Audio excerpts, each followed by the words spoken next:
everyone, and welcome to a bit of a different type of video on this channel. So if you don't know already, I am a co-host for a podcast called That's My Jam on Spotify, Apple Podcast, Overcast, basically any podcast platform, and I co-host it with my friend Addie, and we kind of just jam about things that we like. We've talked about like our past, our friendship, because we've been friends for almost 20 years. We've talked about like weird stories related to us. We've talked about weird dreams we've had. We've talked about books and other like pop culture kind of things, like The Hunger Games, Disney movies, etc. But we had the idea to do a Grishaverse episode because we have both read all of the books and we have watched the Shadow and Bone show. So I was like, you know what, if we were to film any episode, it should be this one. So we filmed our episode, and this is what this video is, where we are talking about all things Grishaverse. And so I hope you enjoy it. If you are the type of person who likes to watch podcast episodes, I know a lot of people do prefer that. And if you would prefer to listen to it instead, I will leave some links down below where you can find the episode and just listen to it.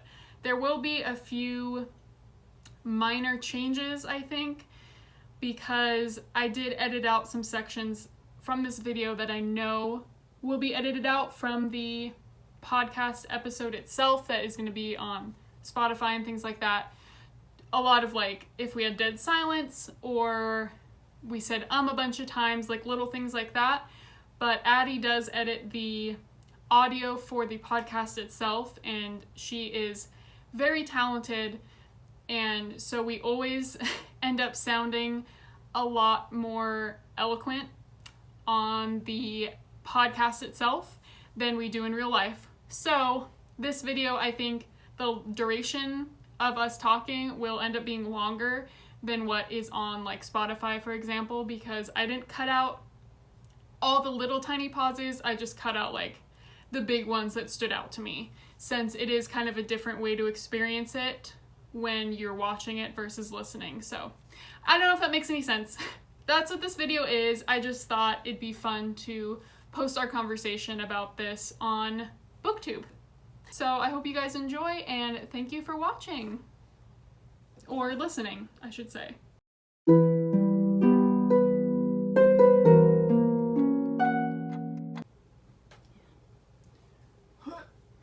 Sorry, I'm like making you do all the button pushing. Yeah, I mean, you could get up, but it's too late now. I'm sorry. I am sorry. It's okay, I'll just remember this for the rest of our lives. Wow. Hello, you Ketter Jams and Jellies. My name is Emma. And I'm Addie. And welcome back to another episode of That's My Jam. Today we are discussing The Grishaverse. Instead of jam. And this is a very special episode because not only are we podcasting, but we are recording the podcast and putting it up on YouTube at Emma's channel. Yes, my channel is Dearest Emma on YouTube. Technically a BookTube channel, I guess, because I do book content. So thought we could record this because it kind of fits with my channel and everything. So yeah, today's an extra special episode. You read Shadow and Bone, was it this year or last year? I think it was before the show, so like almost maybe a year to 6 months, something like that, before the show. And Okay. You recommended it to me because you heard that Six of Crows, the duology of that, was really good. Mm-hmm. And you were like, read the first one though to understand the next one. So you read them first, and I don't know how. I read the trilogy first. Yes. I blindly recommended you Six of Crows duology without reading it. Right. But yeah, I read them in 2019, I think. I read the trilogy, and then I was like, it's okay, but it's not amazing. But I read it to get to the duology, and then I bought the duology and proceeded not to read it for like another 2 years. Right. And then I read the trilogy, and like it was really unique world. Mm-hmm. I loved that. And then I got like a little bit fed up with the love triangle, like which we'll talk about. Yeah. But then Six of Crows like blew my mind. Like it was so good. So I was like, Emma, read this please. Like please read it. Like I need someone to talk to about it. And then this was right after like King of Scars had come out. So I was like, dope, I just gotta like keep reading and continue on. And then yeah, Rule of Wolves happened, and which is a hard book title to say. Rule of Wolves. And it's funny because King of Scars, I remember, came out in 2019 because I was in Sacramento at the time, and it was on like, they had like 3 copies on this like new young adult like display shelf, and I was like, that's a really cool cover. Yeah. And so I went to pick it up and I was like, oh no, this is part of the series that I still haven't read. And I was like, I have to get through a whole duology before I can even look at King of Scars. Yeah. And fast forward to now, and I just finished Rule of Wolves like 2 hours ago. Yeah. So even after that revelation, then it took me another 2 years to read King of Scars. So Yes. what a fun time for me. But it's all worth it because now we get a jam about it. Exactly. And yeah, Shadow and Bone. We should start at the beginning, I think. Shadow and Bone. The first time I read it, yeah, just the world of like, there's this like giant, like, shadow rip in the middle of their country, and I was like, what the heck? Like, what? What do you do with that? Yeah. And they're doing the same thing. Like, well, what do we can't get across like without, yeah. And so, yeah, you just follow Alina, and I remember liking Alina, but then anytime there was like love triangle stuff, I was like just vaguely annoyed with everyone involved. Yeah. The audacity of all of them. Yeah. Yeah, I think in the first book I liked Alina, and then she progressively got more annoying to me. But I also do think if I had read them when they came out, like 10 years ago, I think I probably would like the trilogy as a whole more than I do. Yes. Like if I was younger. We were closer to her age. Right. Yeah. Because it definitely has the feel of all those mid-2000s fantasy trilogies with like, why is there a love triangle for no reason?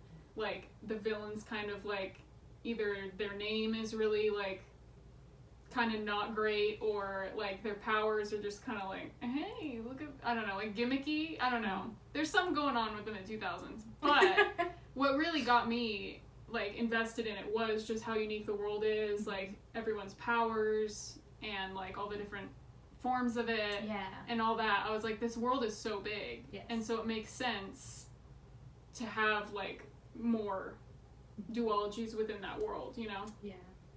And I remember being surprised by the ruthlessness, not necessarily from the characters, but like from the author. Like, characters are dying left and right, like all over the, like I remember I liked like Fedor's barely in it, but like he's like the nice Grisha in the little wagon thing. Yeah. Coach, in the coach. Yeah. Thank you.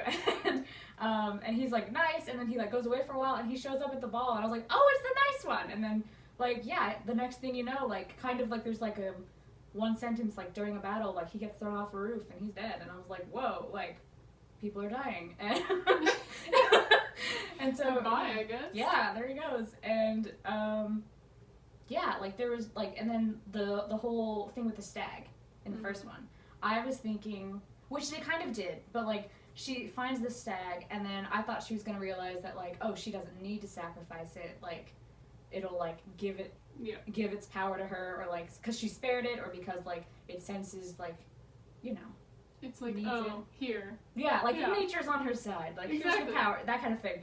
And then the stag does die, but it's like the Darkling's fault, and then but she gets the power back because she didn't, like, there was like they had a moment before the Darkling killed it, and so I was like, okay, so maybe the next one like will be something similar, and no, they just straight up like stabbed the sea that's monster. The thing. I think I gave the last 2 out of 5 stars on Goodreads because I could not with. Let's go hunt down another like mystical creature and just murder it. I was like, you know, the sea whip was cool too. I know. Yeah. So I was kind of annoyed because I was like, I'd rather And that's at the same point that, like, Alina was getting more annoying to me, and I was like, why does she deserve to, like, why do these creatures deserve to, like, have their lives taken away so that she can become more powerful? That was kind of sad, because all the creatures were really cool, and I was like, that's cool that all these, like, cool things exist in this world, but do we need to murder them so that a teenage girl can become more powerful? I don't know. Yeah. I mean, I get, like, it was important that she did. Yeah, to stop I was the like, dark but like, I don't know. So that really got on my nerves, because, yeah, the sea whip thing, I think that was definitely the highlight of the second one. Like, that and Nikolai, but yes. Well, and he's integrated into that. But yeah, that was cool. That was a cool time. Yeah. I just like all like the ocean stuff, I think. Yeah, the oceans was cool. The ocean trip was cool, because before that they were landlocked. Right. Like, literally, basically just at the palace, and then like up in the cold, mountainy places. But yeah, and then they're like, oh, we're on the ocean, and there's ice floating around. Yeah, like, it was cool. It definitely had a whole different feel. And they're stuck on the boat, like, with the Darkling, so it's like, like, escape cannot be possible. Exactly. And then Nikolai's like, hello. Yes. Here I am. And I was like, hello. Yeah. Right? But back then he was, Strum, I can never say his name. I keep wanting to call him. I think he's Sturmhund. Sturmhund, yeah. And I keep wanting to call him Stormhold, which is, like, not a thing. But, yeah. Sturmhund. I really like Sabachka better. Well, the puppy nickname. But yeah. No, yeah, when he's the pirate guy, he and Tamar and Toya were just like so cool. And then like immediately like they're like, you know, challenging like Ivan and the Darkling, and you're like, dang. Oh wait, was it Ivan still? Ivan was still alive then. Maybe. I don't know who Ivan is. He's the Heartrender, who he goes around. Yeah. I think he was. Oh yeah, because I think that's how they were like using him against Mal and I think you're right. Tolia and Tamar and all that. But yeah, he's just like this like sassy pirate guy. Oh, I like know. You're sassing the Darkling. Like he breathed so much fresh air into that trilogy that I was like, thank God. I think he immediately became my favorite character. Yes. Of that trilogy, and I was like, this isn't even his trilogy. And then that's true. And then when he because at first you're just like, oh, this sassy pirate guy is great, and I thought he was just like a random side. Yeah, like a couple scenes kind of thing. Yeah. And then he takes them to meet the client, and they get stopped by the soldiers, and he's just like, oh, I'm Prince Nikolai, and then Alina's like, they're gonna figure this out, and they're just like, no, it is. No, really. Yeah, no, really. And then she just straight up decks him. That's like my favorite Alina moment. She's just like, nope, and then Mal is upset. He's like, I thought I'd get to punch him, which is really funny. Yeah. But yeah, that was a great moment. And then he just keeps the only time I didn't like Nikolai was when all of a sudden the love triangle has become like a rectangle. Yeah. And he's literally trying kind of to break up Mal and Alina, and he's not listening to her when she's like, I'm not gonna marry you, I'm not gonna whatever, and then he kissed her in front of everyone because he knew she wouldn't do anything until they were alone again, and then he was like, please don't get upset. But I was like, she's told you time and again. Yeah. And that was really the only time I was like, come on, Nikolai. But other than that, he's a gem. He really is. Yeah. Yeah, no, I do remember being annoyed about that, though, because I was like, a triangle's enough. Like, we don't need a square. Yeah. And for her, there's 3 people fighting for her? Like, I don't know. I found that a little weird. But also, we need to touch on the whole Darkling Alina fan base. Yeah. I do not understand, and I find it disturbing. That's all I need to say. Yeah, because he is manipulative. He's so creepy. And he's very creepy. And he's thousands of years old. I was about to say the age gap of the century.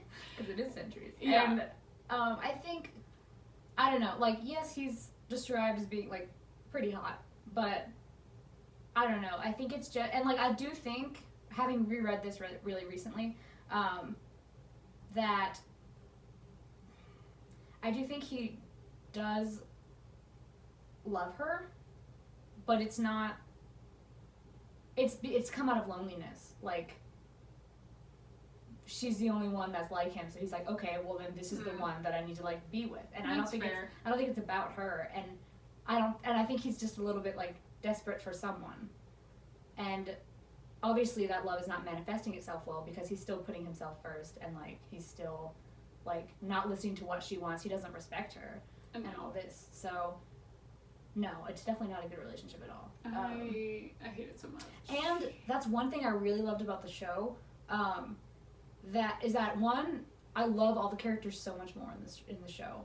I think just because those actors are amazing, and like they just brought something. I think also it helps that now it's not just Alina's perspective; it's like multiple, like different viewpoints. Definitely, that helps because it lets you understand Mal a bit more, but also, yeah, like there's just they added a lot to it. Mm-hmm. But I love when they do the amplifier for the stag in the show. Mm-hmm. It's literally like coming out of it, and not just a necklace, because that's so cool. Yeah, and it so visually represents that, like how the Darkling is like imposing his will on people. Oh, I know. Yeah, like he literally like it's disturbing. Stuck something into her, like underneath her skin, and is like, that's permanent. That's your problem. Welcome. Yeah, that's your problem now, and yeah, and it just shows like how much he's using her, regardless of what his feelings for her are. Like, yeah, I guess like I see where he's coming from with her. Yeah, but I think I was annoyed that like she didn't just smack him and be like no. Yeah. So I feel like he's like almost like the bad boy kind of like thing, and I'm like, let's not like. There's a time and a place for that, but he's a little too far on the bad side. And he's not really a boy anymore. No, he's a 1,000-year-old man. So he's just a bad man. Yes. And that's not what we want. Yeah, no, that is not what we want. So, yeah. But then it is hard, like you said, like Mal. I never, because like going into Shadow and Bone, I'd already heard like 7 years worth of people complaining about Alina and Mal, but people really didn't like Mal, like from what I had heard. And so I don't know if it was just because I went in expecting to not like him, but he didn't really bother me. And so it's like in comparison, I'm like, why is there this triangle with the Darkling and Mal? Like, clearly pick Mal. Like, clearly. But I do think that's what the show does really well, is having his perspective and stuff. I feel like definitely makes Mal more interesting. And Alina a lot more likable too, honestly. Yeah. Like, I think having the show for that trilogy was a really good idea. Yeah. I feel like I don't know. It gets rid of some of like the mid-2000s kind of things that haven't aged that well, I feel like. And kind of breathes some fresh air into it. Yeah. Plus the girl who plays Alina is amazing. Yes. She's awesome. Yeah. I had my mom watched the show with me because she's read all the books. Because I made her so she could watch the show with me. And then my dad, he's not much of a reader, but after I watched it with my mom, I was like, do you think Dad would like this? And she's like, yeah, we can try it. So my dad went to watch it with us. And he's never read the books. I made sure not to tell him anything because I just wanted to see like what he thought. And he like from the beginning was like, she shouldn't be trusting this like Darkling guy. And I was like, yeah, okay. I mean, his name, that's what gets me. It's like the villain's literally named the Darkling. Yeah. Like, okay. There's that. Okay.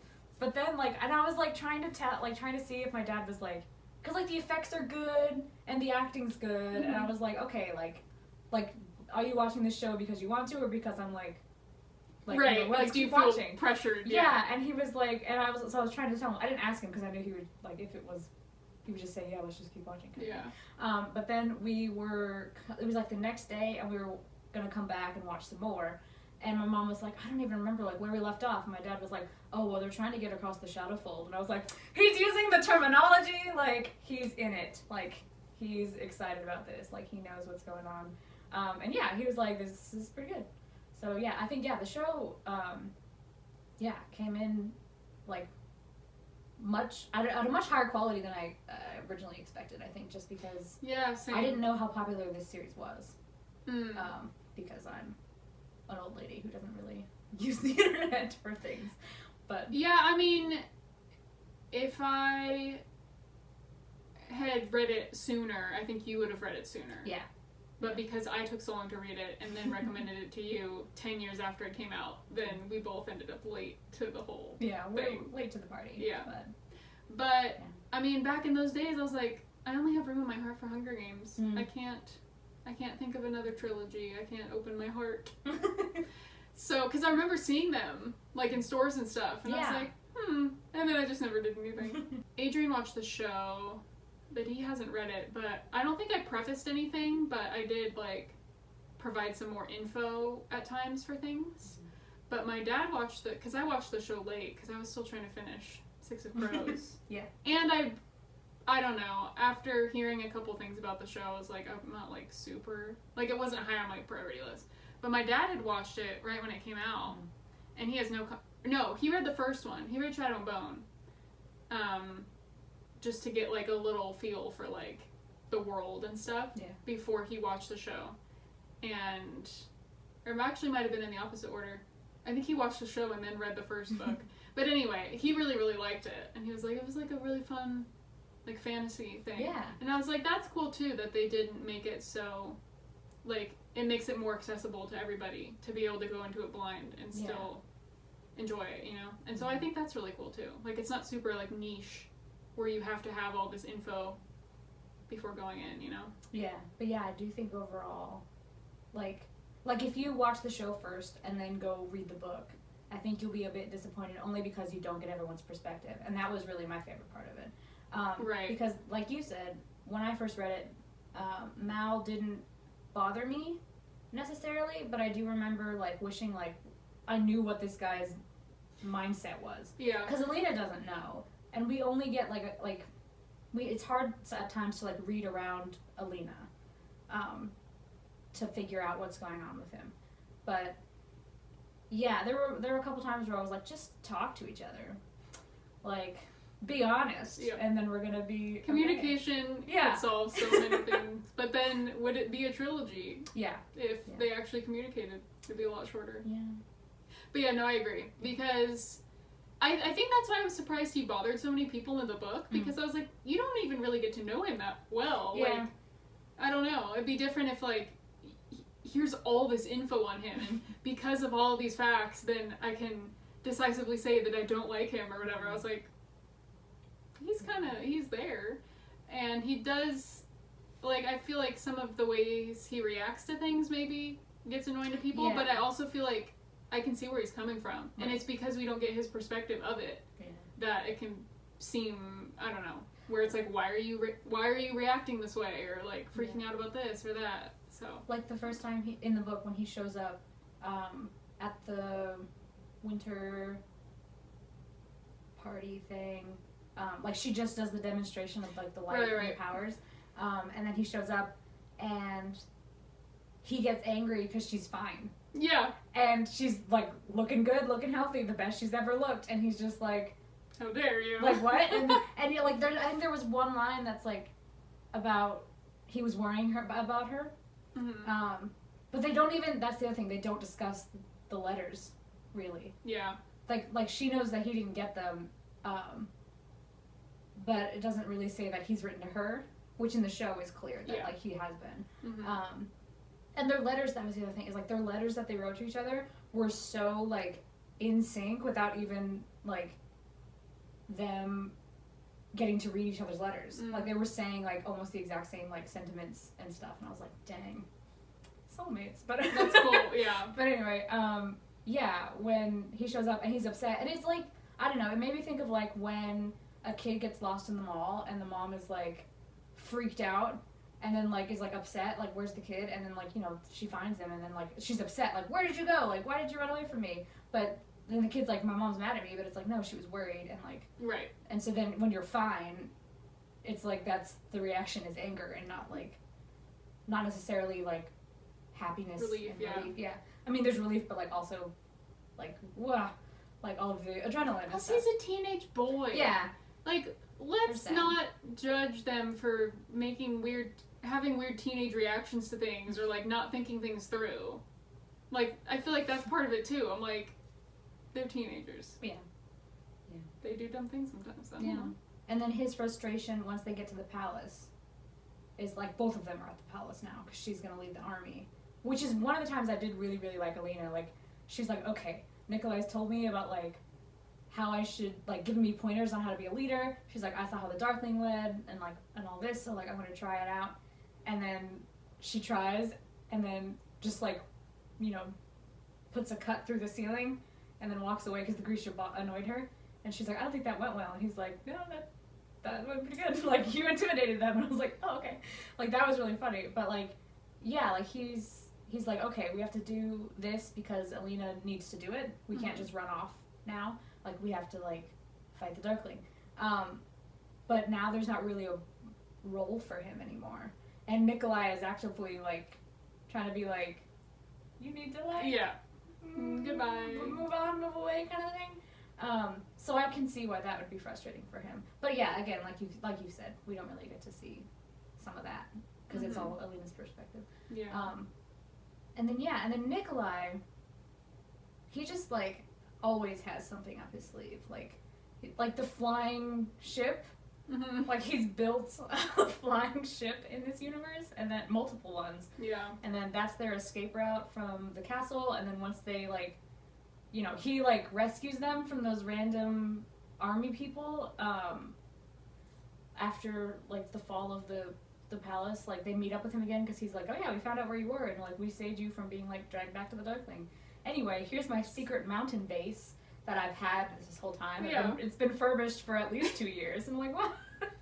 Nikolai. Like, Always prepared. Yeah, and he's also been secretly a pirate for how many years now? Like, the boy's nuts. Yeah.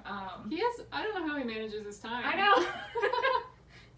so much, yeah, time management had to have happened for like... Time management goals for sure. Yeah, and he's like paying someone to like pretend to be him and get her down, and it's just like, this is nuts. Yeah.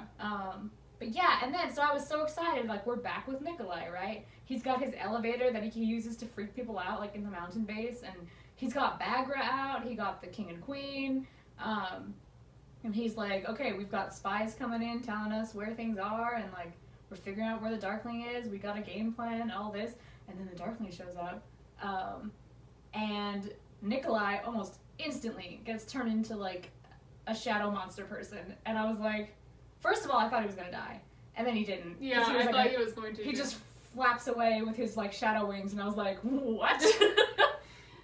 He's just like a gargoyle now, like out there somewhere. I was like, that storyline, like, that needs to come to a conclusion at some point. Yeah. But, like, what a crazy storyline. Like, he's gone, and they're like, well, our priority now is to like go find the Firebird. Yeah. So Nikolai's just he's out just there. chilling. He's just running rampant through the country, and it's like, whoa. And he comes back. He like, you know, shows up every now and then, but he's very much like a gargoyle still. And it made me sad because like he doesn't get to be sassy when he's a gargoyle. He's just sad. So I kind of wish he'd been in it a little bit more, but I also don't know. I do think that definitely helps set up for King of Scars, which we'll get to later. Well, and you wonder, like, was King of Scars planned? Yeah, or that's true. is it because he became such a surprisingly, I would assume for her, surprisingly popular character that it's like, oh. Because it does, like, hint at some stuff, but I don't know. The fact that he's not in it as much as he could have been makes me wonder if it was very much like a surprise, like, oh, wow. And she made him well-rounded enough in Shadow and Bone that you can easily do a duology out of it. But I don't know how much of that was actually planned. Yeah. Because I feel like he was definitely like a scene stealer in the last two, you know? He was. I wonder, I mean, she does wrap up the trilogy in a way that it could be perceived as like a full ending. Yeah. And what a plot twist at the end. Sorry, not to get off Nikolai just yet, but like, plot twist of like what the actual third amplifier is. Right. Was nuts.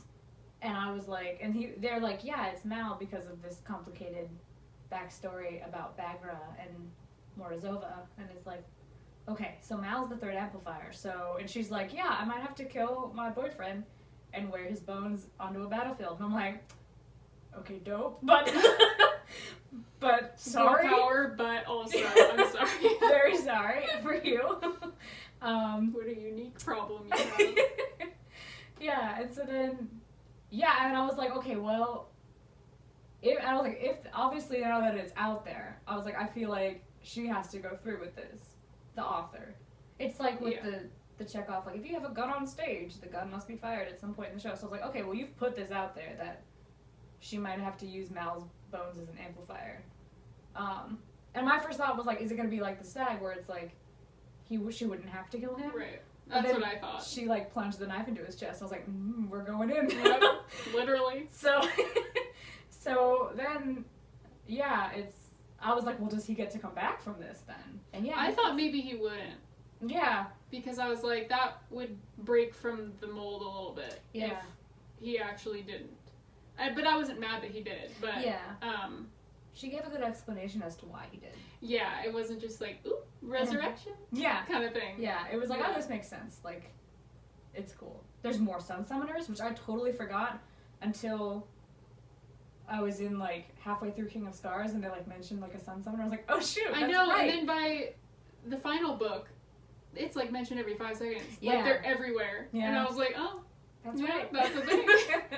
There's multiple. Yeah.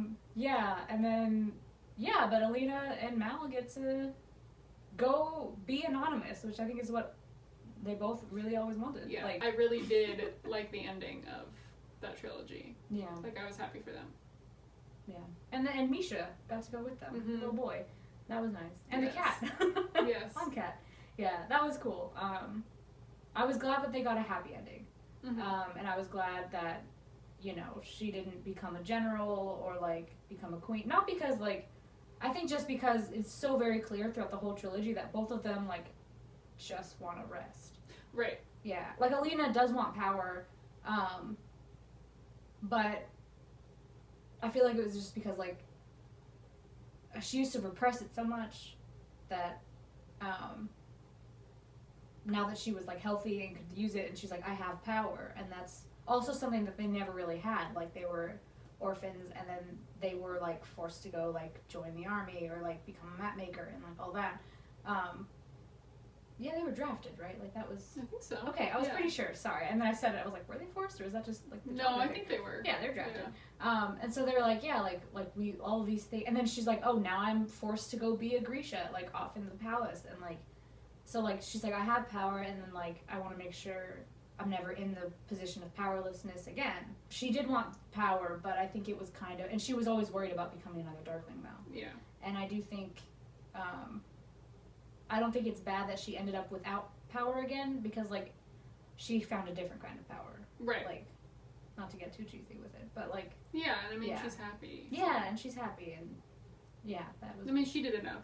She Yeah. deserves to rest. She saved the entire, like, country. She's yeah. fine. Yeah, Like- she's fine. She deserves retirement. Yeah. Yeah. And she had to, like, yeah, if everyone knew she had lived, she would, like, been bothered by everyone all the time. So yes, Shadow and Bone wrapped up nicely, and then Six of Crows came out, the duology, which is pretty much unconnected for the most part. Yeah, and I definitely, as I was reading it, I was like, you really could read it without reading the trilogy. Like, I had always heard you had to read the trilogy first, or whatever, and I think just looking up summaries of what the first 3 books were about, I think would have been fine. Like, to me, there wasn't enough that you'd miss out on from the original trilogy that you would be like, wow, here's 100 things that I didn't fully piece together because I hadn't read Shadow and Bone yet. You know? Like, it definitely feels like a very, like, it's its own little duology. Like, because all of the main characters are new. And, I don't know, it just felt very much its own little thing. Yeah, it's in a different location, well, 2 different locations, which are very, like, aesthetically different than Ravka. I do think, I'm glad I did read it, Shadow and Bones before Six of Crows, only because there's the chapter where Stromhund and... Sturmhund? Yeah. Yeah. Sturmhund? Yes. And then Zoya and Genya? I think it is Genya. Dang. Okay, yeah. Sorry. I keep want to say Genya. It's because the audiobook that I was listening to for Rule of Wolves said Genya. Okay, they'll know. And I was like, okay, I believe you. But it was hard because in my head, this entire series, I've been saying Genya. Okay. I think I was always saying Genya, and then I don't know why I got confused in my brain recently. I think I confused you. Probably. So you're welcome. But yes, yeah. But anyway, yeah, like those three show up, and Nina mentions Zoya every now and then, but I just love the fact that Stromhund's there, and Kaz immediately is like, so you're like the prince, right? Yeah. Like he just like knows, like, and it's great, and I just love that because no one else has ever guessed that, and it's so Kaz. Yeah. Yeah. So the main characters, I think Shadow and Bone did this to some extent with their main characters, like making them flawed, and like a little bit gray to the point that we're like questioning some of their choices, or like, oh, I didn't like. Yeah, that they're not like perfect. Yeah, like I didn't like that they did this, but I think Six of Crows does it better. Oh, because yeah. they're so very gray. Yeah. And I mean, their main goal in the first book is to commit a crime. Is to commit a crime for money. Yeah. Like, no political alliances. No. Like, there's no saving of the kingdom or anything. They're like, we're gonna make some Kruga, and it's like, okay. Yep. Let's go. And I do think it's like one of the best examples of like a found family. Yes. Trope, I guess. I don't know. Yeah, it's just and there's so many characters. Yeah. But it's not overwhelming. And even though the second one focuses more on some of them that didn't get as much focus in the first one, still just with the first one, like, everyone's pretty well fleshed out for how many characters there are and how much plot's happening. Yeah. You know, like, that balance is really good, but their friendships are just so wholesome. Yes. And I love it. And yeah, like you said, like, the vibes, to me, it has, like, a very, like, Tim Burton kind of, like, vibe, like, aesthetically. I could see that. With, like, everything's just, like, gray and dingy and kind of creepy, and Kaz's whole aesthetic is just everything. And I love him. Yeah, he's so much like Nikolai. It's really Yeah. funny. But, like, on the opposite of, like Nikolai's very sunshiny outwardly, and Kaz is very broody and yeah. Yeah, no, and then, but they're so grumpy. They get each other. And I feel like they would be best friends. But I think if you locked them in a room for long enough, they'd come out as besties. But they have to stop manipulating each other first. But I think eventually it would just require Kaz to, like, open up. Yeah. Which he doesn't. Which I feel like often. No, he does he'll open up around Nej a little bit. Yeah. But it is like pulling teeth. Yeah. And he just still doesn't, like, completely, like, admit things. You're a solid investment in Nej. It's like, let's try that again. Yeah. Like, what did you really mean? I think about you meant that? I love you. Yeah. Yeah. Which is so funny, like, with his perspective, like, when you're in his POV, and he's just, like, you know, waxing poetic about Nej, and you're just like, say that to her. Yeah. Like, stop. Like, he avoids her on the ship for 2 days after she's better. Doesn't even ask how she is. And he walks over and he's like, here's the ice court plans for you to go over. And she's like, I'm doing well, thank you. And I'm like, you tell him, Nej. Like, this guy. Yeah. Yeah. But yeah, and then you know he's been thinking about her this entire time in his head. But then she doesn't know how. Yeah, because he won't say it. It's so funny. Yeah. But he should communicate better. But yeah, Nikolai and him are, like, they're so. I would love to see them play, like, chess or something against each other. Like, just, it'd be hilarious. It would be. Yeah, and I also love. Well, I don't love it for them, but generally how everyone has, like, this tragic backstory that gets, like, slowly revealed over time. Like, I'm not happy that they all had tragic backstories. But, I don't know, I feel like the way you learn about them manages to not be info dumpy. Yes. For how many characters you have to learn about. That's one thing I really love about her writing style is in the duology, she makes you want to learn more about like she gives you enough that you're curious, and then she times it so you get the information you need exactly when you need, like you're supposed to happen.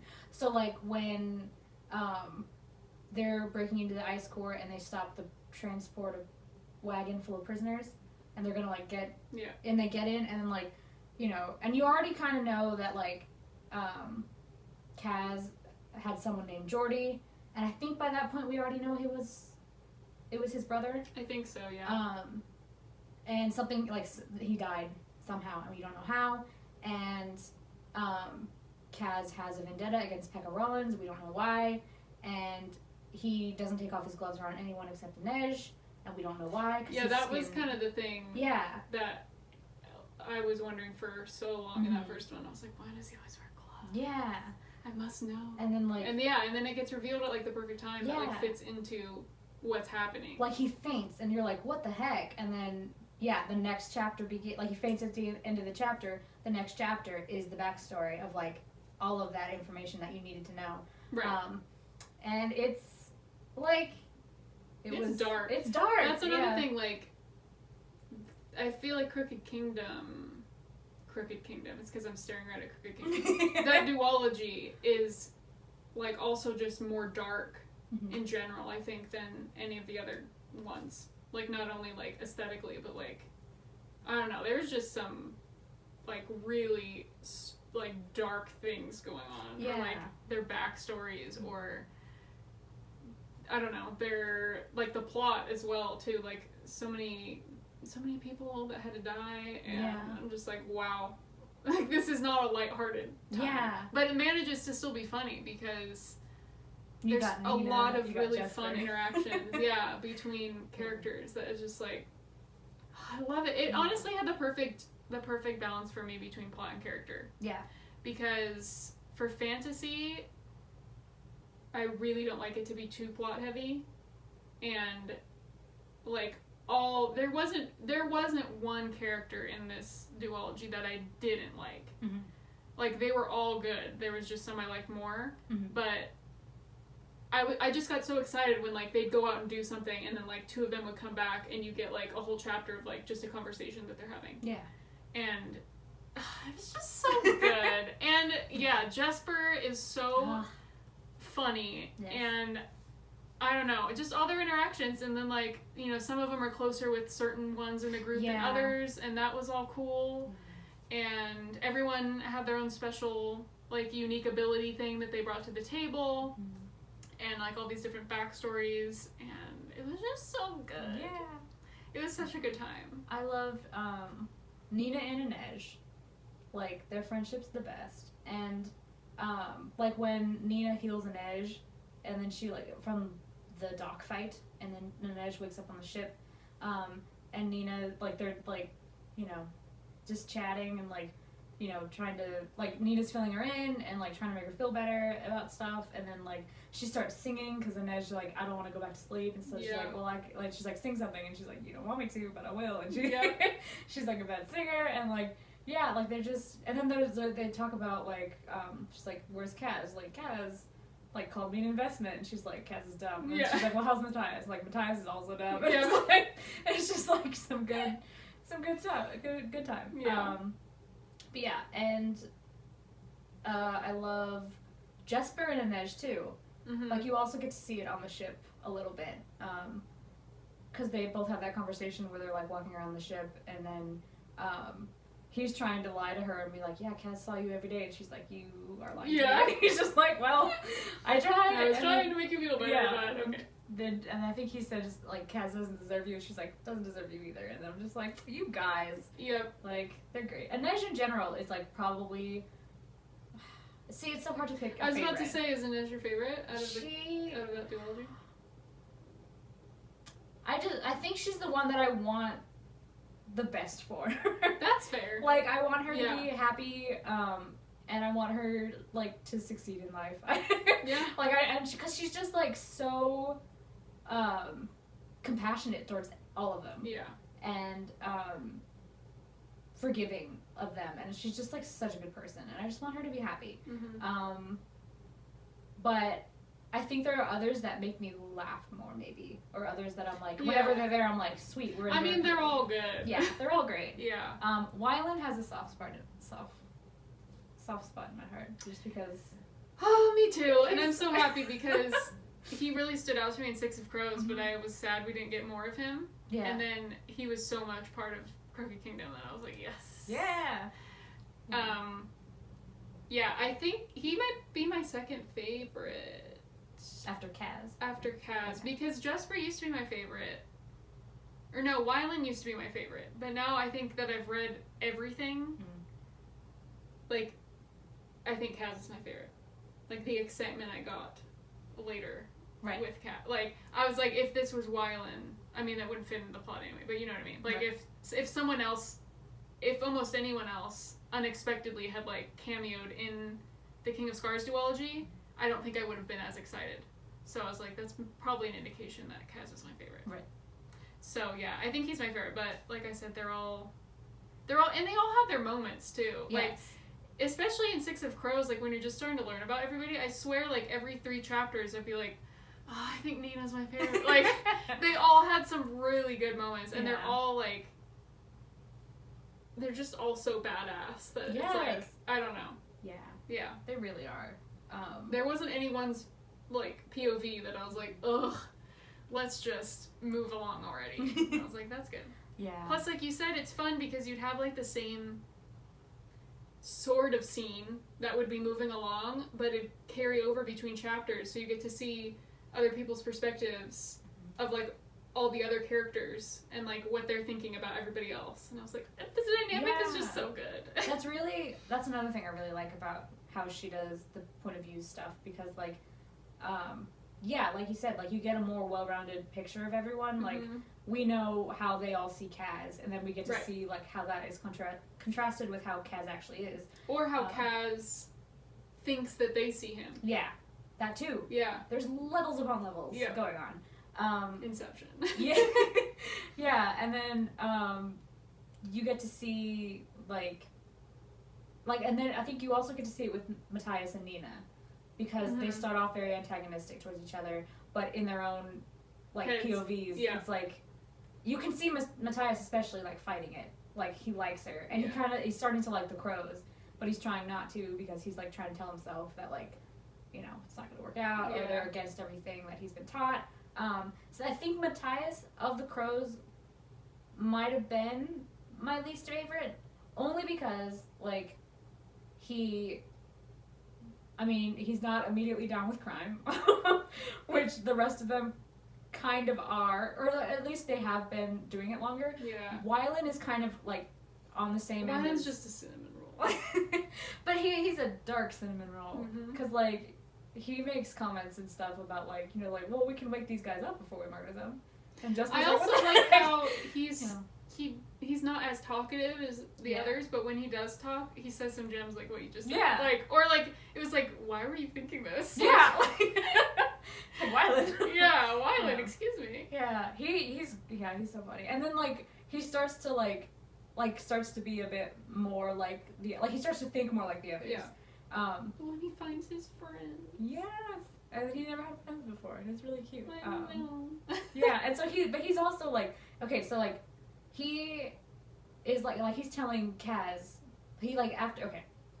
when Kaz gets Uman from the docks, the guy who stabbed Inej, and he drags him onto the ship, right, and they're sailing out, and he tells Uman to, like, tell him how they knew they'd be at the docks, like, who's the leak in the organization kind of thing. And Uman's not going to tell him, and so Kaz, like, rips out his eyeball, and then Uman tells him what he wants to know, and then Kaz still dumps him over the boat and, like, into the ocean to kill him, kind of thing. And Wylan's like, dude, he told us, like, what are you doing? And then Jesper's like, do not, like, argue with Kaz right now. No, it's not the time. He just ripped out a guy's eyeball. And Wylan's like, that's not how, like, you should treat people. Like, you broke your word and all this. And Kaz is basically like, Wylan, like, get out of my way right now. Like, I cannot talk to you. But the fact that Wylan still confronted him about it. Yeah. Is, like, he's just so much stronger than people initially think. Yeah. But, yeah, like, he's kind of, like, him, Inej, and Matthias are kind of, like, on the side of, like, morality. But Inej has bent those rules, because of the circumstances, and because, like, this is, like, what she has to do, and then she atones for that in her own way. And Wylan, I mean, you can kind of tell, like, he doesn't want to be a criminal. Like, that's not, but he's like, but my friends are, so, like, I'm here. Like, these are the best people I know. Like, I love them. Like, I'm gonna, like, help them not get caught, kind of thing. Yeah. And Matthias is, like, you know, doesn't want any part of this, and I think that's, like, so that's, like, part of the reason, because at first, like, he's not quite part of the group. He doesn't want to be. But I do like his character. No, I definitely think his character's needed. Yeah. Like, he's almost kind of like, in a comedy, like the straight character. Yes. And I do think his character is necessary. I just think it's natural for a lot of readers, like, he would be their least favorite. Just because... But, like I said, I do think he needs to be there. He was just definitely my least favorite, and I think he would have bothered me less, maybe, if he wasn't tied with Nina. Yeah. Like, I just thought Nina was way too good for him on, like, a variety of levels. And so that kind of bothered me, because I was like, him? But I do get why he's there, and he provides a really interesting perspective and everything. Yeah, and I like that he's a character that, like, is relearning what he was taught growing up. Right. Because I think that's, and then that's a good way, if you're talking, like, I don't know. I think a lot of times in media and books, there's, like, redemption arcs for, like, villains. But Matthias isn't a villain. Yeah. Well, I mean, I guess against it depends who you ask. Against the Grisha, maybe you could see him as, like, a villain, but, like, he's like more of a henchman. Well, yeah, and he's a product of his environment. Yeah, and then you get to see him, like, realize that, like, okay, what I've been told and what I grew up learning isn't the only perspective, right. And he's, like, seeing things from a new way, and then Nina, too, a little bit, like, because initially they saw each other as enemies, and then she learns more about him, and, like, she finds good things to like about him and, like, where he comes from, but, yeah, like, that's a cool thing to see. And it is interesting because, like, his country and his whole backstory ties so well into the King of Scars duology. Yeah. That it's, like, you have more insight into all these wars that are going on because of the perspective you've had from Matthias and that duology. You know what I mean? Yeah. So he served, like, a greater purpose, too, I think, of, like, giving more insight into that kind of stuff. Yeah, definitely. So I was like... Because if we'd gone into King of Scars without having had any real insight into Fjerda, like Nina, too, wouldn't have been able to, like, understand, like stuff about Hana. Like, right, and she's such a big character. Yeah. Like, there's a lot of, like, Fjerda stuff in that duology that I was like, I am retroactively, like, really glad Matthias was there to, like, give that kind of intro. But I was not that sad when he died. It's because I had heard, like, I have such a bad memory that I'll, like, remember knowing that I saw a spoiler at some point, but if I hadn't read the series, it's like I didn't know who the name was, or, like, so it just goes right over my head.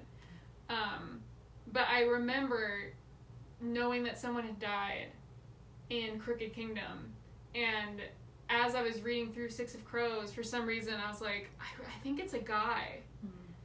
But I had no idea which one. And I was like, I really, really like Kaz, Jesper, and Wylan, so I really hope it's not them.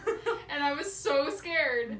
And yeah, so I was, like, in a way relieved that it was Matthias, but I was really sad because I like Nina so much. Yeah. And I was like, I felt so bad for her. Yeah. But in the long run, like, yeah, Matthias was definitely a necessary character. He was just kind of a Debbie Downer at times, too. Whereas, like, all the other ones, like, are having their amazing conversations and all this stuff, and he's just, like, there saying something, like, grumpy. Yeah, Yeah. I'm like, okay, well, bye. But I respect it. He does get the moment of my ghost that won't associate with your ghost. Yes. Which is great. That was a great moment. I love that. Yeah. And then, like, he's funny in his head sometimes. Like, you get to see him, he does like them. He just doesn't always say it. Like, I think he might warm up to Inej first, is kind of, and Wylan. Mm-hmm. But, like, yeah, he likes Jesper, too. Like, he has the whole line about, like, Nina and Jesper could, like, flirt their way, like, across the continent. Yeah. And, like, Plus, it is interesting because he's new to their group. Yeah. And we're new to their group. So it's cool to see him, like, learning more about them and he's all that figuring kind of out stuff. dynamics and helping us figure that out, too. So, yeah. R.I.P. Yeah. Yeah, I think I don't think I knew someone was gonna die. But when it happened, and it was like a real death, like, you know, there wasn't a way he was gonna come back, kind of thing. It wasn't like a mouse situation. I was like, I was like, it makes sense that it's Matthias. Yeah, it does. Of the ones that are there. I mean, she could have killed off Kauai. Is that how you say his name? I should have looked it up. I think it's Kauai. But that wouldn't really have had like an emotional impact on the group, really. No, and I was like, if I've seen so many spoilers knowing someone died, I was like, I don't think it's him. Because he's not like a main one. Yeah. And yeah, it wouldn't have had he's so such an impact. He's so antagonistic, kind of. Yeah. I mean, like, but in a very passive way. Like, yeah, I he mean, just I really liked him. I did too. He just pretends like he doesn't speak their language, so he doesn't have to talk to anyone. I was like, relatable. Yeah, and also smart, because he's just like, I'm gonna eavesdrop on all of you. Exactly. You leave me alone. And then he just, like, he's constantly, like, flirting with Jesper a little bit, like, regardless of the fact that, like, Wyland's right there. Yeah. And then, like, he straight up just, like... He literally doesn't care. No! Like, he does not care what people think about him. Yeah, it's really funny. And then there's the kiss scene. Oh, God. Which, like, okay, so when I was reading that, I was like, it's really weird that Wylan isn't talking. And I was like, by the second time he didn't say anything, I was like, I don't think this is Wylan. And then he's by the piano, but I was like, I don't think it's Wylan. And then Jesper, like, kisses him, and he's like, it doesn't feel right. I was like, okay. And then, like, the other, like, Kauai is standing in the doorway, and then he's just like, shoot, that's Wylan. Like, I just kissed Kauai. Who's just like, all right. Yeah. Like, he didn't say a word. Nope. And he, like, knew, like, I don't know, like, he was just like, from the beginning, like, I'm gonna see where this goes. Exactly. Like what the heck? He knew that he was mistaking him. Yeah. But it was like, no, I'm just gonna let it play out. What a He's tool. opportunistic. Yeah, he's a friggin' tool. But yeah, and then he, like, tries one last time to get Jesper to go with him to Ravka. He's just like, we can learn about our powers together. And Wyland's like, I will toss you in this canal. Like, get out of here.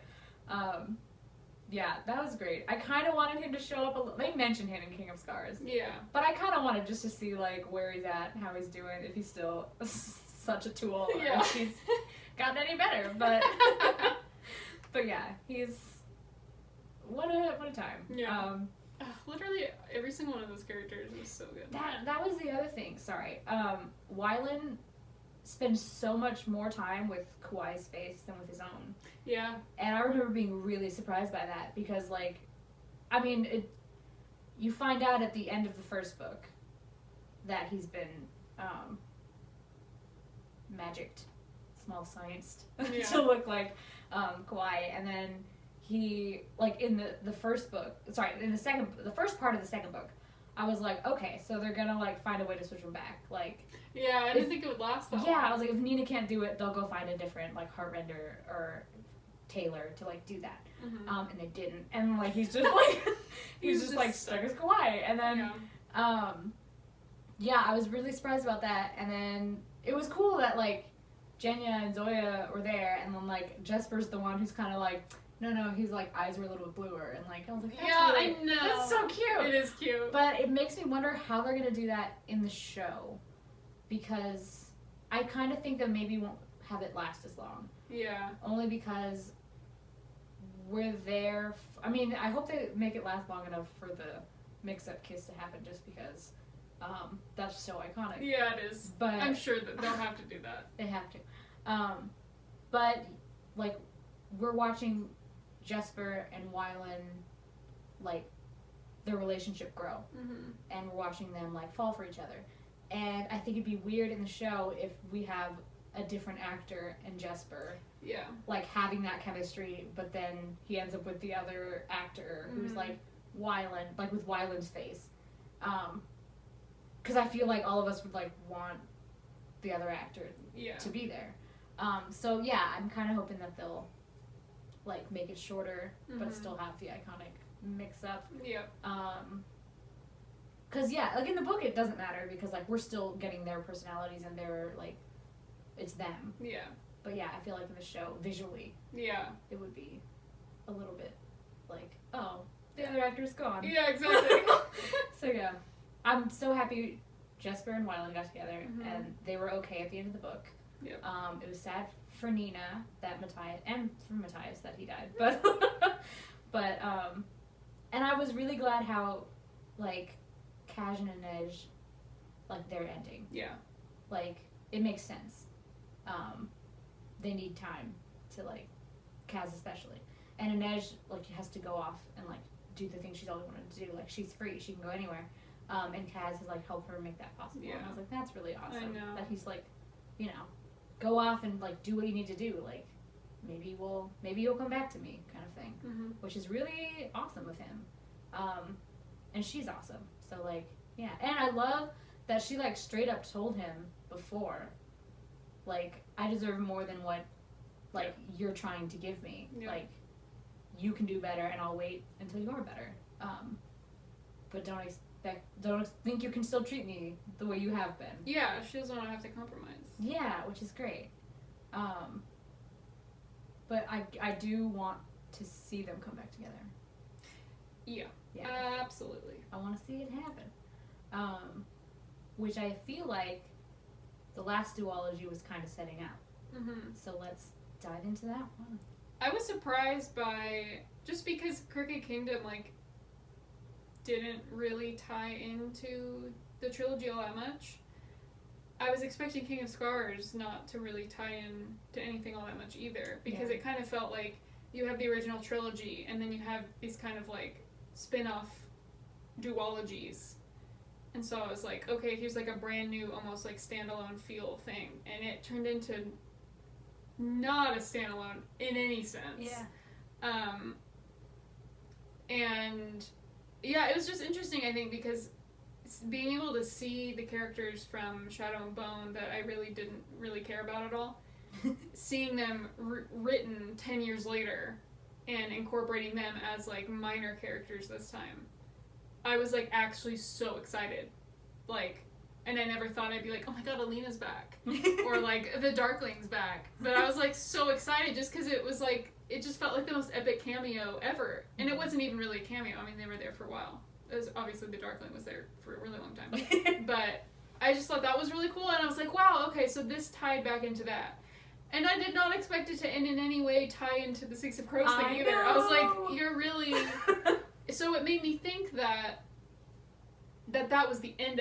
Right. Because I was like, you've combined all these together, like halfway through Rule of Wolves. I was like, it's all coming together. I was like, this is a really good way to end it, is to like have everything, you know.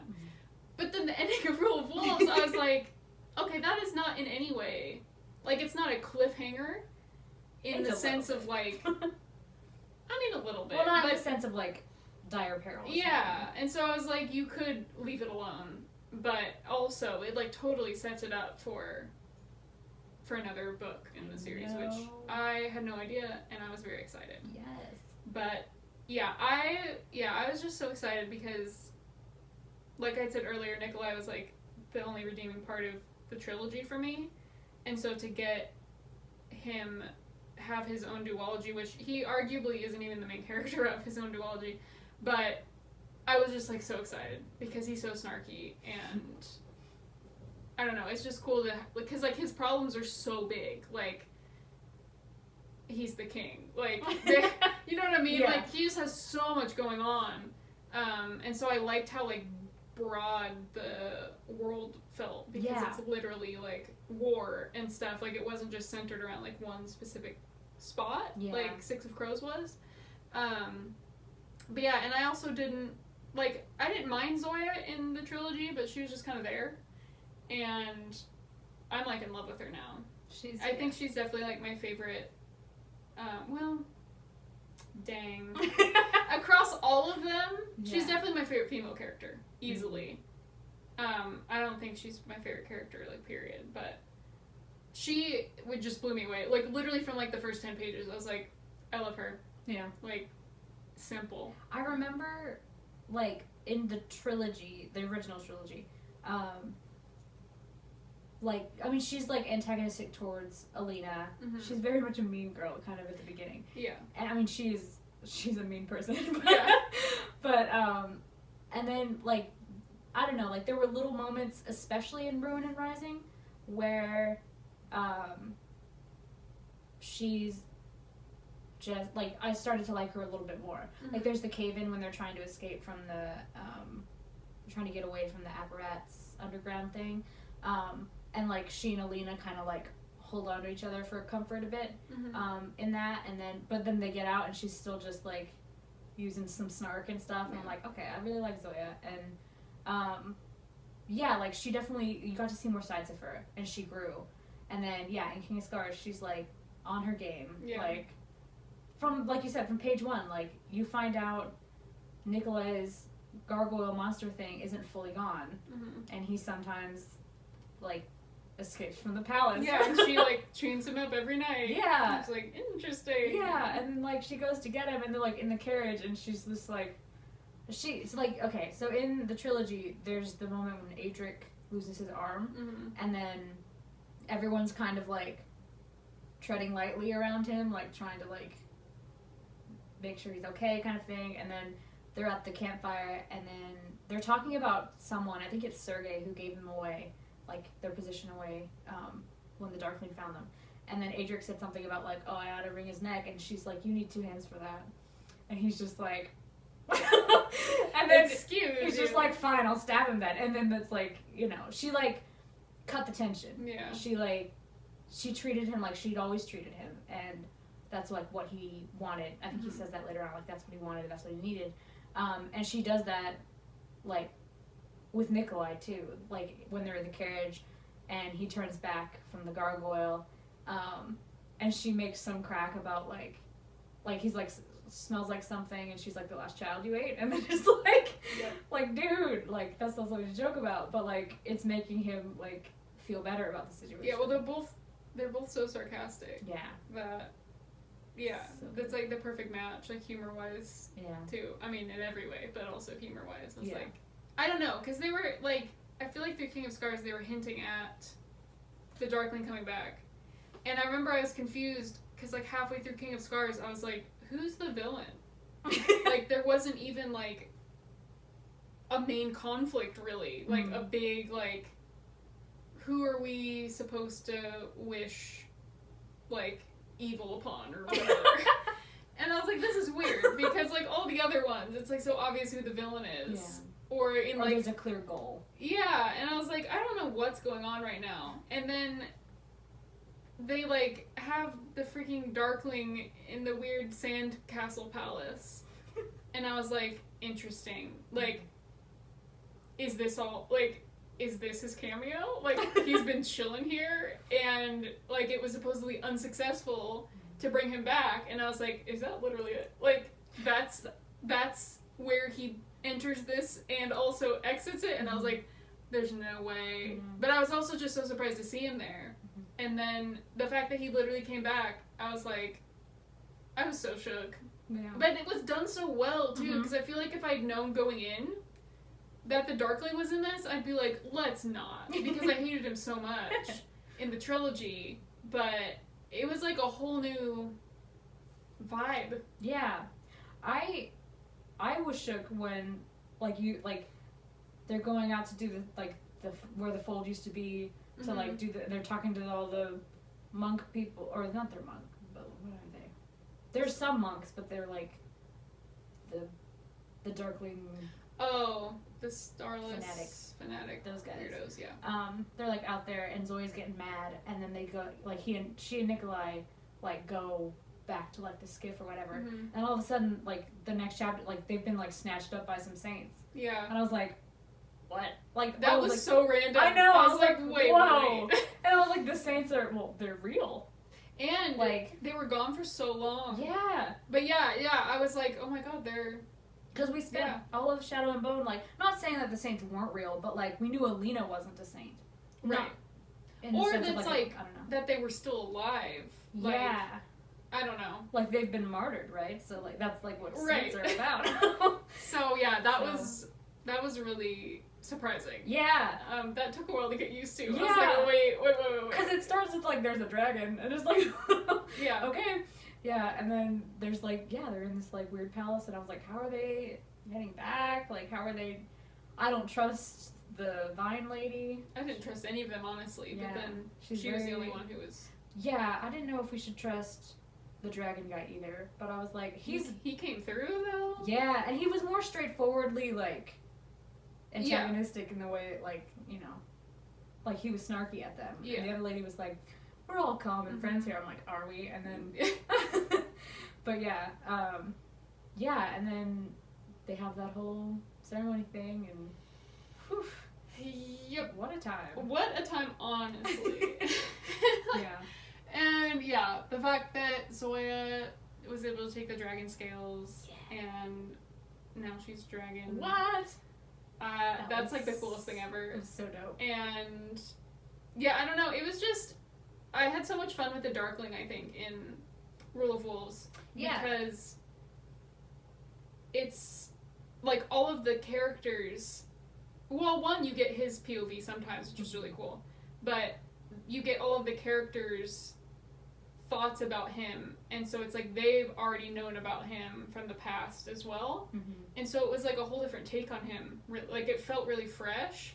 But also, I feel like he was even more, like, over-dramatic and, like, just annoyed at every single person. And I was like, you're the one who body snatched this Yuri guy. And he has the audacity to get annoyed at Yuri's thoughts. And I'm like, you're literally in his body. I know. Like, why are you... He's just, like, so, like, self-entitled to the point where it's, like, funny. So there was, like, weirdly a lot of humor with the Darkling. Yeah. That I was just, like, I loved it. I was like, that's so... I never thought that would happen. I think just because, like, so much of the angst was gone. Right. And then, like... And all the characters he's around hate him. Yeah. Like, all the main characters hate him. Yeah. And he's getting annoyed with his own, like, little cult following he's trying to build. Yeah. And he's, like, rolling his eyes at his followers. And I'm like, this is what you wanted. And then you were telling me, because I hadn't reread them recently, but I had gone through a little bit, but, like, he straight up murdered a guy and then was like, dang, now I have to figure out how to... Yeah, it was, like, one of the would main guys who was, like, preaching about how he needed to become a saint. And he did something, or he said something that the Darkling didn't like, and so he just straight up killed him. But then the, like, blight thing came through and avoided the Darkling. And so it, like, took out everything in, like, a certain radius except him and this dead body. And he was like, people are gonna come running over here, like, to see if I'm okay. Yeah.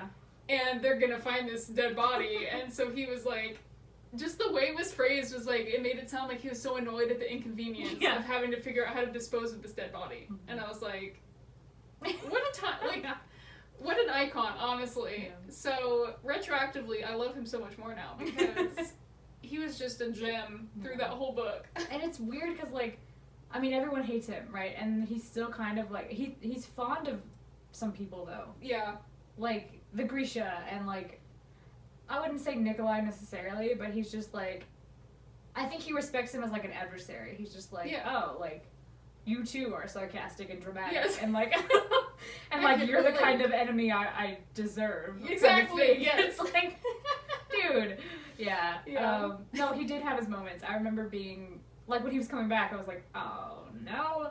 And then, yeah, he was back, and I was like, okay, this isn't as bad. I think you brought it up, because I'd also thought it, but you texted me and were like, this is very Voldemort Quirrell. Yes. And I was like, that is Which the is vibe. an impeccable dynamic. Yeah. So I really enjoyed that, and he literally was like that the whole time. I just loved, like, he never fully got his form back. No. No. And he barely really accomplished anything. In the time that he became, like, Yuri, it's like, I feel like he had all these grand plans, and then he ended up doing, like, half of one of them. And that was it. Yeah. And so I kind of enjoyed that, too. Because I was like, like, at the end of King of Scars, I feel like his motivation is, like, a 100. And then by the end of Rule of Wolves, he's like, I'll take 1% of what I set out here to do. And I will see myself out. And I'm like, okay. Yeah. And managing his expectations. Yeah, like, and the fact, like, my favorite moment was when he, like, brings them all to battle. Like, he's like, these are his soldier guys. Like, he used to command the Grisha, but now he's got, like, these randoms that he hates. And on the field of battle, he, like, starts saying, like, Sancta Zoya, but she flies in as the dragon, and Nikolai's like, you just called her a saint, and the Darkling winks at him. Yep. Like, you and I both know, like, that's some BS, but, you know, we're playing to the crowd, and Nikolai's like, do not include me in this. Yeah. Like, we're not friends, stop winking. It's so funny. Oh, but, yeah. The dynamic is so good between Nikolai and And Darkling, then, honestly. When they, at the end, realize the blight can only be stopped if they, like, put the Darkling in a tree thing, and Nikolai's gonna do it, and then Zoya was gonna do it, and he's just like, guys, we all know it should be me. Like he's like, I finally get to, like, you know, save Ravka, like, you're gonna have to, you owe me now. Like, like he didn't say that, but it was like, that was the, like, the kind of, like, energy he was like, he's just like, I get to save people now. Like, and he's like, and I will be, wait for it, a saint, because I will sacrifice. Yeah. And I was like, in a way, he did kind of get what he wanted, but also, I feel like it wasn't what he expected when he first returned at the end of King. Like, I just love his weird arc there, where he's like, you know what, I'll take it. I'll take it. The end goal is saving Ravka. Like, how we're gonna do it? I don't know. People will probably die. And it turns out it might have to be me. Yeah. Why don't I imprison myself in a tree, alive, suffer for eternity, but in return, you have to make me officially a saint. Yeah. It's like, well, okay. But then at the very end, they're like, how can we manage to actually kill him off so he's not...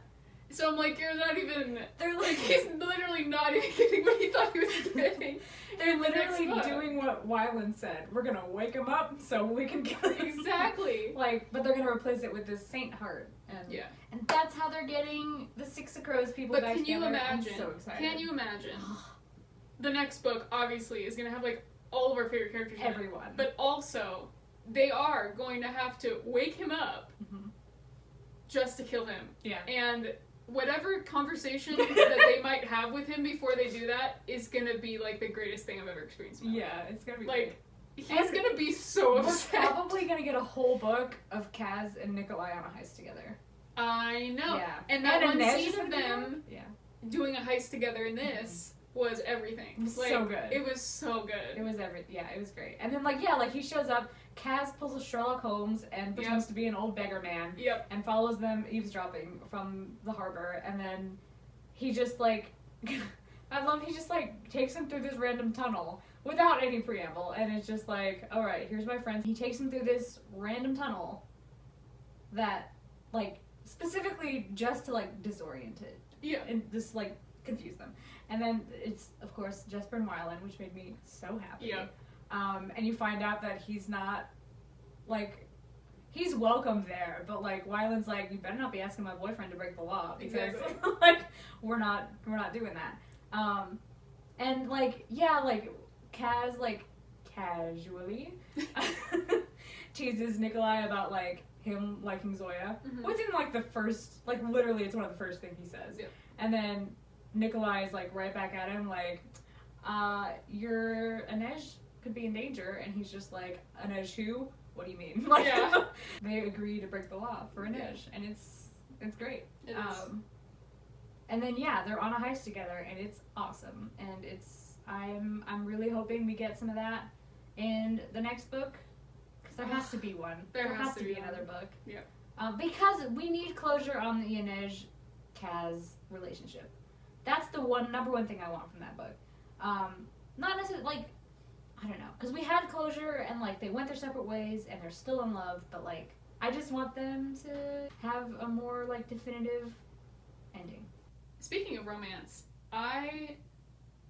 from the first, like, 2 chapters, was already shipping Nikolai and Zoya so hard. Yeah. And I remember I texted you and I was like, are we supposed to be shipping them? It became clear later that we were, but, like, right off the bat, you didn't know how really they felt about each other yet. Mm-hmm. But I was already like, I am 100% invested in this. Yes. And I just wanted a crumb of, like, a relationship. And I got nothing in King of Scars. And then I was waiting through all of... I mean, there was, like, a couple, like, cute lines, I guess. Yeah. But it was, like, their own thoughts about the other one, not, like... There weren't enough, like, cute scenes with them together. Mm-hmm. And so I was like, Rule of Wolves, like, they better get together. They better get together. And literally, like, within the last 50 pages of Rule of Wolves, I was like, thank you. And it was so cute. Mm-hmm. But and I'm also super happy she's a queen. Yes. Like, literally and metaphorically, she is a queen, so that's accurate. But I think I was just weirdly, like, I didn't used to be, like, a romance person. And, like, in the Six of Crows thing, I was happy with what was in there. Like, I wasn't like, oh, I wish we had more cute scenes with so-and-so. Right. I didn't really feel like that. And I don't know if I've ever really actually felt like that. But for some reason, in this, I was, like, kind of sad that they got together at the very end. Mm-hmm. Like, I wanted more romance between him and Zoya. Which I thought was interesting, because that's, like, never really happened before. And I was like, this isn't a romance book. But it was in my heart. I was reading it with romance on the brain. I think it was, like, I was impressed with, like, because, like, I don't know, like, usually in the YA books, and in fantasy in general, they're like, okay, we have a lot of stuff to do, we have so many things we have to prioritize, and, like, we gotta, like, defeat people, we gotta, you know, I don't have time for the other stuff, and, like, they're legit, and then in the other stuff, it's, like, they always, like, crumble and, like, get together, or they, like, are distracted by, like, feelings for someone else, and then it's, like, a whole, you know, at war kind of thing, which you kind of get with, like, Kaz and Inej, but it's for different reasons, it's because of trauma, but, like, yeah, in this one, it was, like, they're actually following through on, like, we don't have time for romance. Exactly. Like, we need to sideline it. They were like, no, literally, we don't have time. Yeah. And I'm like, surely. There's always time.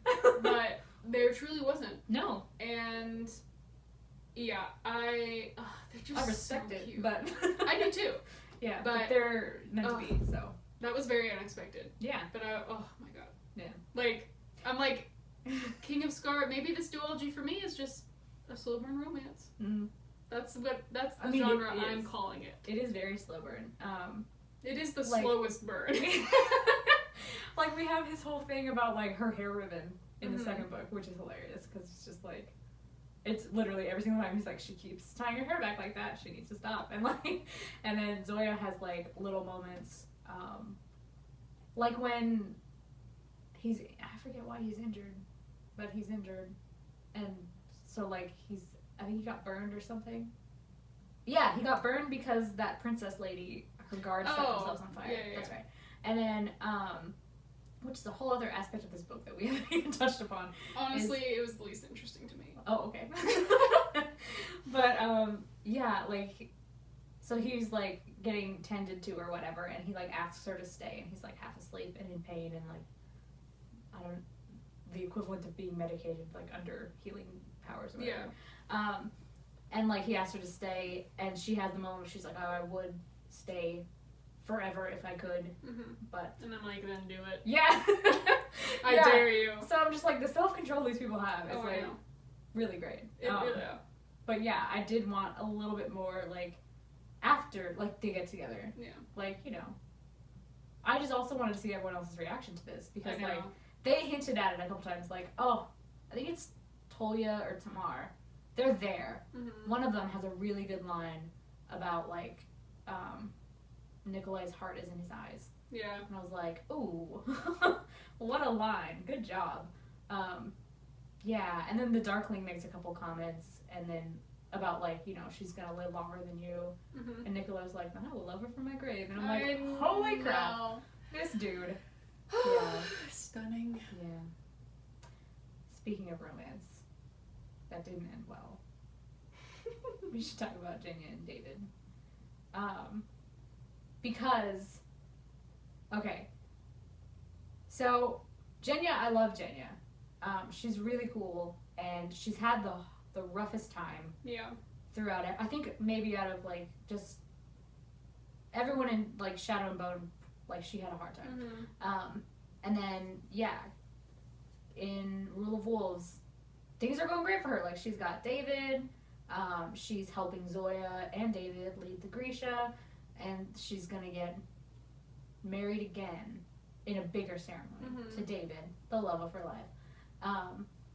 And then they have the wedding, and it's great, and then the palace laboratories get, like, attacked, and David dies on their wedding day. Which I was mad when I read it because, well, one, it's partly because, like, out of all of the Grisha, David's the one who's, like, not a fighter. And so, like, all of the others, you're like, okay, you're in battle situations, like, I kind of expect it if something happens to you. But David, he's not in battle situations, really. Mm-hmm. And he's also kind of the one that's, like, the others kind of, like, feel protective about. So, like, I as a reader feel kind of protective about him. And then, yeah, like, he's gone so quickly, and it happened so suddenly, without warning. And I was, like, I was mad because I was like, this is very, it felt like a little bit, like, contrived. Like, oh yeah, of course it's going to be David, the cinnamon roll, taken cruelly on his wedding day. I was like, there's just so many factors here. But I was like more mad than I was sad. And also, like, I love Jenny and I love David, but, like, neither one of them were, like, my favorites. Yeah. So I was like, okay. But then we're at the funeral scene, right? And, like, Jenya's standing there with Zoya, and, like, Nikolai can, like, barely say what he wants to say in the eulogy. Like, and Zoya even, like, because it's her perspective, and she, like, has the thought that, like, he doesn't sound like a king or, like, a leader right now. He just sounds like someone who's lost his friend. And I was like, oh, that's, yeah. And then Jenya can, like, barely, like, she's like, I can't do it, like, I can't say it, so, like, Zoya has to speak for her, and then, like, she tries, and she says stuff, and then, like, she goes to put his notebook with him, and says, like, well, for when we meet in the next life, and, like, it has all of his, like, notes about how to, like, compliment her, and how to, like, make her happy, and I just, like, I was, like, crying, like, tears falling, and I was like, why am I so sad? Like, because it was just, I don't know, it was, the funeral specifically was so well written, and there was just so much grief, and, like, it felt so genuine, and, yeah, I was just, and I thought at the time, I was like, okay, maybe it's just because I'm reading this late at night, like, feeling emotional, but when I literally reread it, like, last week, same thing happened. It was, like, 12 o'clock in, like, it was noon in the day, and I was, like, sitting in my room, like, tears streaming down. I was like, okay, this is just well written then. Wow. All right, yeah. So yeah, how did that whole thing hit you? It didn't. I didn't really care about David.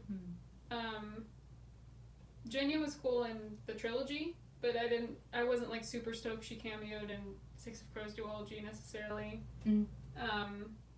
Yeah, she was funny when she was doing Wild in Space, though. Yeah. But yeah. And yeah, I don't know. I think I felt ambivalent about both of them, especially him. But like, it was sad.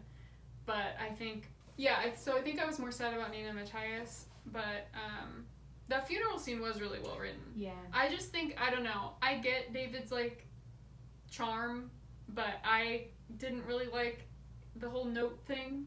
I just thought it was kind of cringy. I don't know, like, that he has to take notes on, like, what makes her super happy or whatever. I'm like, I don't know. It just, I don't know. It's just such, like, a character choice. And so I didn't really vibe with him, and I was like, I wouldn't want to be with someone like that. So when he died, I was like, But then, like, and the note thing at the end with the funeral, I was like, I get it, but also I was like, it's still kind of cringy, I don't know. So I had a weird time with him especially, like, even in, like, because he died in Rule of Wolves, right? Even in King of Scars, I was like, I just don't like his characterization, really. I don't know. But I can get why people would like it. I just think he's, like, randomly, like, a supporting character that has, like, a really distinct vibe. Yeah. And you either like it or you don't. And I was like, I would hate to, like, know someone like that. And, like, I don't know. I feel like so negative right now. No. Yeah, I don't know. So I didn't really feel a thing, but I was like, that is sad. And I liked, because I like Nikolai so much, I was like, him trying to talk at that funeral, I was like, oh my god. Yeah. But it wasn't necessarily related to Genya, even though it is directly related to Genya. Yeah. So, yeah. I do. So I was surprised that you cried both times you read it. Because I was like, they're still pretty, like, in the whole span of all the books, pretty supporting. So, yeah, I was surprised to hear that, because I wouldn't have thought you would be that sad about it. Yeah, I think you're right that, like, it is a strong, like, character choice, and I do think if he was in it more, it would have gotten annoying. But I think she's using him, like, the right amount throughout, and, yeah, I don't know. I think it was more the fact that everyone else was so upset. Yeah. Is what gets me. And I do think if it was, like, a show, like I was watching it. Oh, yeah. I think that would probably hit me harder. Yeah. Because then you'd have, like, you'd be watching other people be upset about it. Mm-hmm. So then I'd probably get super sad, but not necessarily, like, because of him, but, like, because of everyone else, like you said. Yeah. But it was, compared to other funeral scenes I've read and things, that was a really good one. Yeah, definitely. And, like, everyone's reaction seemed, like, super genuine and everything. Mm-hmm. So it was definitely sad, but I was just breezing through it. Yeah. I was like, let's get back to the Darkling. I don't know. And then the third romance that's in this duology, Nina and Hana. Mm-hmm. At first, in King of Scars, you pointed it out when you were reading it, and I was like, oh, you're right. At first, you're not sure why they're both storylines are in the book. Like, why is Nina's storyline how are they connected to Nikolai's and Zoya's? And then in Rule of Wolves, it's a little bit more clear because they're talking about how, like, Nina's passing them information that they're using in their war. Yeah, and then at, like, the very end, it's like, oh, okay, she, like, ended the war, basically. Right. But yeah, for King of Scars, you're like, I don't know how... Even then, though, I'm like, they interact, like, Nina and, like, Nikolai and them interact, like, at the very end of the whole thing. And so it's still almost, like, I get how it ties together, but it almost still felt like it didn't need to be part of the same book. Mm-hmm. Like, it could have been two separate things. Yeah. But yeah, especially in King of Scars, yeah, it feels so disjointed because they never interact with each other, and their storylines are so separate that it's like, oh, you just know that, like, Nikolai sent her off to help him with stuff, and I'm like, okay, but all the action is in Nikolai's chapters, and it felt like Nina was doing her own weird thing. Mm-hmm. But, yeah, Hana, I really liked her character from the beginning, and it was refreshing because the first, like, half of King of Scars was Nina talking about Matthias every 5 seconds, and I was like, can we please move on? And then she did. And Hana, I think... Like, she buries Matthias and then bumps into Hana. Yep. And that does seem a little fast because of how upset she was about Matthias. Yeah. It seems a little improbable, but I also wasn't mad about it because I was like, Hana, I like her way more than Matthias. Like, for Nina especially. I was like, they're just really cute together. Yeah. And then in a way I'm like, well, I'm happy that she's happy after all the tragedy she's been through. Mm-hmm. It's like, I'm happy, like, at the end of Rule of Wolves that, like, she's off and she's happy and everything. Yeah. So that was good. But it was surprising. But it was really nice, I think, also just to not have a bunch of, like, heterosexual relationships. Oh, yeah. I was like, here we go. So that was really refreshing as well. Yeah. And then obviously Nina's a bisexual queen. Yes. And we love to see it. Yes. So that was really cool. But it did felt like the timeline portion of it felt a little jarring. Yeah. Because it is supposed to be a year after, like, Crooked Kingdom. So, but she hadn't even buried him. Exactly. I'm like, she really hasn't moved on at all in that year. I feel like if Matthias was already buried and it had been a year, I would be a little bit more able to believe it. Yeah. Which I mean, not to say that I don't. Yeah, I don't believe it. It just like for how much she was in love with him. Yeah. And like how heartbroken she was. It does seem kind of, and like at the beginning of King of Scars, like how still heartbroken she was, and like she hadn't buried him yet, and she was keeping him around, and all this stuff that it's like, all of a sudden it was like, oh, Hana. Yeah. I'm like, okay, I'm happy for you, Yeah. but I don't know. It was very like, oh, okay, like, so it took me a second to like get used to that, and then I was like shipping them so hard because I was like, Nina deserves to be happy. Yeah. Yeah. My mom, that was one of the first things she said when she was reading duology. She was like, it's too soon. Like, she's like, Matthias, like, she just buried Matthias. And I'm like, okay, Mom. Like, my mom liked Matthias a lot more than I did. I don't know if he was one of her favorites, but, like, she was, like, she liked him a lot. And, yeah, I agree. Like, I kind of wish, like, maybe she'd met Hana in the second book, but then this would have had to have been like a trilogy, so we would have had more time with Hana. Right. But like, but I was like, okay, with what she's working, and she did need, Bardugo needed Matthias's body not buried, so then he and Nina could be having conversation. Well, Nina could think that they were having conversations, kind of thing. So I get, and then that's how she like figures out the whole factory bones situation. Yeah. So I get why Matthias had to be unburied, but like, yeah.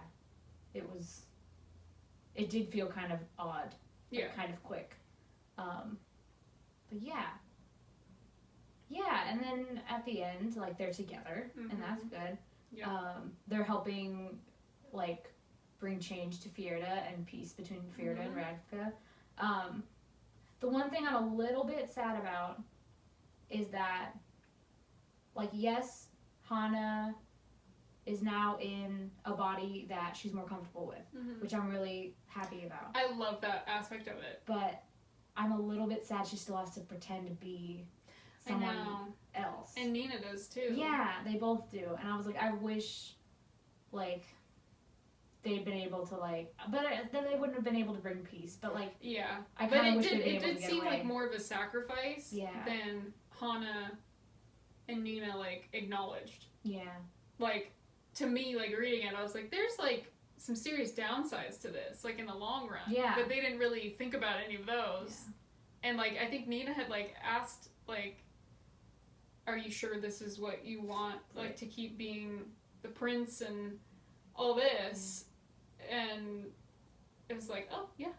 I'm like, okay.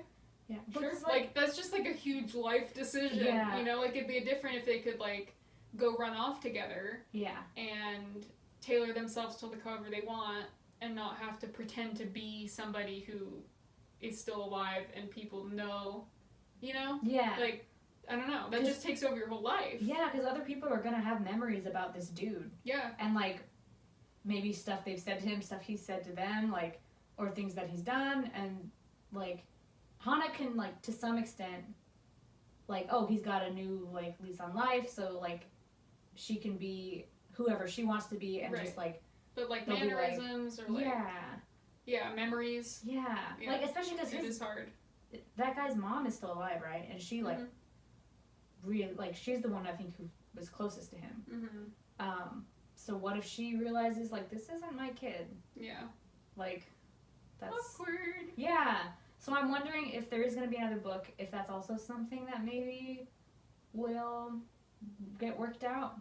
Yeah, I feel like maybe there'll be, like, a minor plot line. Yeah. Just because it's, like, if you're going to have a book with a bunch of, like, the crows, it's, like, Nina can be there. Like, it makes sense for them to be in it. Yeah. But not be even like half the plot, because the plot kind of, it would be really continuing the plot from this duology. Right. When you're then incorporating, it's like it'd literally be like a 3,000 page book. Yeah. But I do hope they kind of, like, I hope we get to see them in the next book. Right. And like kind of have that, explore that a little bit more. But obviously, like, I just, the fact that they're like setting it up for another heist. I know. I'm like, I'm so ready for but another heist. But I don't know. So many of the characters are rulers now. Like Hana and Nina have like a country to run. Zoya has a country to run. Nikolai could probably get away, but you know that means Zoya can't be there, kind of thing. So I'm like, so who is gonna end up going on the heist? Like Nikolai, Kaj, Inej, maybe Jesper and Wyland. I hope, but like, that's But so I don't know how Nina's or Zoya are really gonna get to be in it. Yeah. If they're maybe they'll go anyway, and Zoya, well, Nikolai did it. He left the country in the hands of his friends, and an imposter who, I forgot to mention the imposter guy. What's his name? Isaac? Yeah. Okay. I loved him.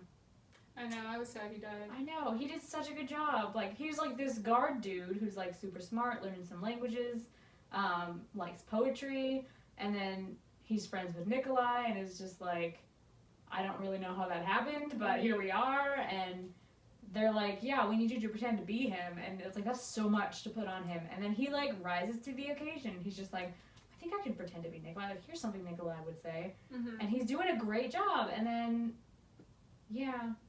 I was really sad. Yeah. I was like, I liked him. I did too. But anyway, maybe Genya will run the country for a while, and Zoya will go on the heist. Maybe Tolia and Tamar will go on the heist too. That'd be fun. I hope Zoya does go, but at the same time, it's like she can turn into a dragon. So like that's a huge thing to have in your arsenal. Right. That I feel like maybe I just don't know. I don't know. Maybe she'll be there at like. But I mean, she honestly was like more of a main character, I think, than Nikolai. At least in Rule of Wolves, it felt like it, because it was following her and like her whole like arc of like learning more powers and then becoming a dragon, and now she's the queen. I'm like, so maybe they won't focus on her as much, just because like this really focused on her a lot. So I could see like she'll be in it, but having Nikolai, like maybe not have her go on the heist, and have Nikolai go on the heist. He can go off and be a pirate again. Exactly. He can be pirate besties with Inej. Yep. That's really another thing that I really, really want. I'm just sad because didn't this come out in Wait, when did Rule of Wolves come out? 2021? At the beginning? I want to say it was like 2020. Oh, okay. But maybe. Actually, you might be right. It might have been earlier this year, 2021. Which means we're not getting that book for a little bit. That makes me sad. But that's really exciting. I'm so excited. Yeah. I did not think it would end like that at all. I thought it was going to have like a really solid, like, wrap-up conclusion kind of feeling. But I was like, oh, you're scheming on something else, so don't leave me hanging. Yeah. And I don't know, maybe it will be more than one book, too. I feel like it'd be weird at this point if it wasn't. Yeah. Like, she has the duology thing down, I think. She really does. And I much prefer reading a duology rather than a trilogy at this point. Well, she's also switched to third person, which I think was like a big downside maybe of the first trilogy, is that it's all one person in first person. Yeah, true. But yeah, I would think it would be a duology probably. I would actually think it'd be really cool if someday she goes back and rewrites Shadow and Bone with like maybe a rotating perspective and maybe third person. Yes, I think that'd be really cool. That would be cool. But at the same time, it's like, you know, it is what it is. It's still good. Yeah, I mean it's the OG to everything. Yeah. So I'm like, it gave us all the best. Exactly. Yeah. It just definitely feels like distinctly like older than these other four. Yeah. Like it kind of feels like its own little time capsule. Yeah. I think that's all we really have to say about these. I don't even know what to call it. Series? What do you call it when there's multiple series in one overarching? I guess you just call it a verse. Yeah. So the GCU, the GBU book universe. Yeah. Okay. But it's starting to have it has a cinematic universe now. That's true. With the show. Oh my god, Milo. We didn't even talk about Milo. Oh, and then, so, like, when they're talking about they're going to go see the conductor and go through the Shadowfold, I was like, are we about to meet Nikolai? And it was not Nikolai, but I was like, okay. But anyway, I'm excited for season 2 of that, because we're going to get Nikolai and I hope Wylan, but I have no idea how they're going to bring in Six of Crows plotline. Yeah, I kind of wish that they weren't in the same show. Maybe they'll split off and to have a Six of Crows show after this. Yeah, that would be nice. That would be cool. Because I think I'd rather have them separate, but... And with crossovers. Yeah, exactly. Kind of like the Marvel. Kind of like the GCU. Yeah. But yeah, yeah, I think we talked about everything there is to talk about now. That's our jam this week. Thank you for listening and for watching. That's it. God.